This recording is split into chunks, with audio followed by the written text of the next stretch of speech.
Cruz and I started out talking about the presidents he's met. You know both President Bushes. Yes. Have you ever met any besides President Obama? Have you met other presidents? President Clinton, President Reagan? You know, I haven't met President Clinton. I saw Ronald Reagan speak at the 1992 convention, but I never met him. That was one of my great regrets. I would have loved to have met Reagan. So obviously being a senator is a qualification for president. You've done other things in public life. Talk about anything from before you ran for elective office that kind of you feel helped prepare you in terms of experience or temperament to be president. Well, before I was in the Senate, I was the Solicitor General of Texas, which is the chief lawyer for the state in front of the U.S. Supreme Court. And that is an executive position that I held 5.5 years. And during that time, over and over again, we led the nation fighting to defend conservative principles and winning on a national level. So we defended the Ten Commandments monument that's on the state capitol grounds. We went to the U.S. Supreme Court, won 5-4. We defended the Pledge of Allegiance, the words one nation under God, went to the Supreme Court, won unanimously. We defended the Second Amendment, the right to keep and bear arms, went to the Supreme Court, won 5-4. And all that prepared you to be president. How? Because it was walking the walk and defending conservative principles. I think the central issue in the Republican primary is trust. Who can you trust? You know, the problem that we see all the time are what I call campaign conservatives, which is candidates who on the campaign trail say they're terribly conservative, and yet they get elected and they don't follow their campaign promises. Every one of us should ask any candidate who shows up in front of you, you say you believe these principles. Show me.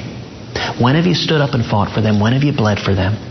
And what have you accomplished? As the scripture says, you shall know them by their fruits. Leave aside President Reagan for a moment. Just tell me other presidents and traits they had that if you were president you'd like to emulate or try to match. Well, you obviously started with where I would go first, which was Reagan, and he was my hero. Look, there are many other presidents who are admirable. Certainly Abraham Lincoln. Just what about Lincoln? Lincoln endured enormous pressure as the country was ripped apart, and he had a steadfastness and a peace and clarity and consistency and moral vision. I'll give you another example of a president, George W. Bush. George W. Bush, when he stood on that pile of rubble after 9/11 and told the grieving people across this country that I hear you, and the terrorists who knocked down these buildings are going to hear you soon. That was a moment where every one of us... What was the trait or traits you think he showed there that you'd like to have as president? Strength, clarity. He inspired every American. That touched our souls. He stood strong when America was under attack. That's a president's first responsibility. In the wake of Iraq and Afghanistan, I'm wondering where you think the country is. Not where Ted Cruz is, but where is the country on the use of American military force overseas now? Well, you know, I think often in foreign policy it gets framed as a binary choice. You're either a hawk and want to invade everybody, or a dove and are terrified to use military force. I think most Americans are a place in between. You know, I have described my foreign policy views as a third point on the triangle, much along the lines of Ronald Reagan, that I think, number one, the president should be a clarion voice for freedom, that the bully pulpit of the presidency is powerful. I think if and when military force is required, it should follow three principles. Number one, it should always, always, always be directly connected to vital U.S. national security interests. That's the touchstone. What's an example of that from the last 20 years? Well, let me finish the principles and then I'll come right back to that. Number two, we should use overwhelming force. And number three, we should get the heck out. It's not the job of our military to transform foreign countries into democratic utopias. It is the job to hunt down and kill our enemies before they murder innocent Americans. So what's a military action by the U.S. in the last 20 years that meets all three of those? So let me give you two examples that are both from recent history that illustrate where I wouldn't and where I would consider the use of military force. Where I wouldn't is Syria. Now listen, Bashar Assad is a monster who's murdered hundreds of thousands of his own citizens, women and children, and yet the enemy of my enemy is not necessarily my friend. At the time, 2 years ago, the question I kept asking the administration was, okay, if the military attack is successful and you topple Assad, and the chemical weapons fall into the hands of Al-Qaeda or Al-Nusra or ISIS, how does that make us any safer? Radical Islamic terrorists who would use them against Americans, against Europeans, against Israelis. The administration had no coherent answer to that, so I opposed direct military force there. Now let me give you another example. Iran. I think the single greatest threat that this country faces today is the threat of a nuclear Iran. I think the Obama nuclear deal is a catastrophic mistake. It is my hope that Congress in the next 60 days stands up and stops it. That's going to depend on Democrats deciding they're willing to put national security and the lives and safety of millions of Americans above partisan loyalty to the Obama White House. But there's no recent, last 20 years, there's no military action you would say that met the three-part Cruz test? Look, there's no doubt going into Afghanistan after 9/11, after the Taliban, was justified. But that won't meet the Cruz test. It was focused.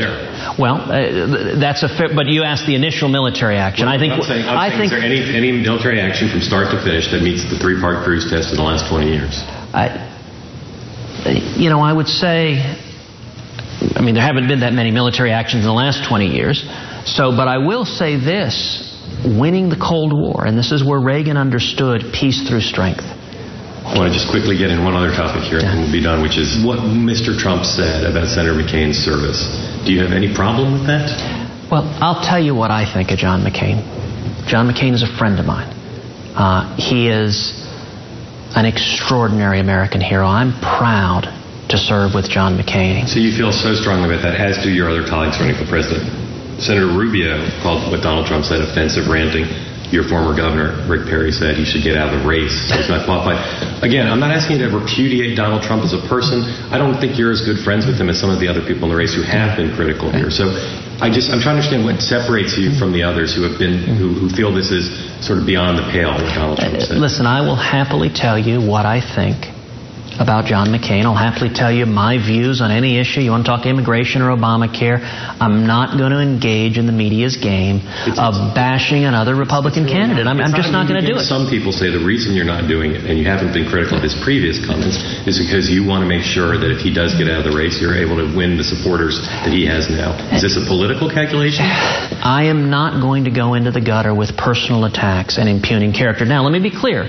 I do think policy distinctions are fair game. So I will talk about differences, whether it is on amnesty, core, or religious liberty, or marriage, or life, or any other issue.